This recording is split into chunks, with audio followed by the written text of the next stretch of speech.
এটা আমাদের metro rail জার্নির ক্লিপ ছিল। আমাদের মা মেয়ের ফার্স্ট টাইম মেট্রো রেলে গেছিলাম। আসলে আমরাই মনে হয় প্রথম ঢাকাভাষী যারা মানে অনেক দেরিতে এই এক্সপেরিয়েন্সটা নিছি। মেট্রো রেলে চড়ার অভিজ্ঞতাটা কেমন হয় বা মেট্রো উঠে কেমন লাগে সেটা আমরা ফার্স্ট টাইম গেইন করছিলাম এই রোজার ঈদে।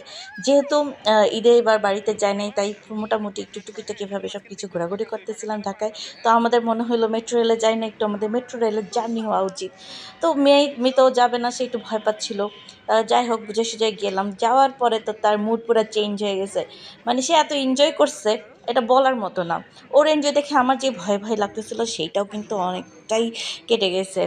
বাট একটু খারাপ লাগতেছিল, অনেক মানুষ ছিল। যদিও ঈদের ছুটি ছিল, অফ ডে ছিল, তারপর প্রচুর মানুষ ছিল, মানে বসার কোনো জায়গা নাই। কিন্তু তারপরে আমরা মা মেয়ে অনেক এনজয় করছি। আর চমৎকারভাবে এত উপর থেকে ঢাকার ভিউগুলো দেখতে, মানে ও আশেপাশে যে ভিউগুলো ছিল ওগুলো দেখতে বেশ ভালো লাগতেছিল।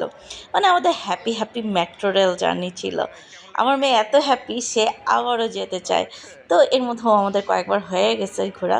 মানে সব থেকে বড় কথা, আমার মেয়েকে আমি এত হ্যাপি কখনো দেখি নাই। তার ভাষ্য ছিল, মা মেট্রো রেল জার্নিটা কিন্তু অনেক মজা ছিল, হ্যাপি জার্নি ছিল কিন্তু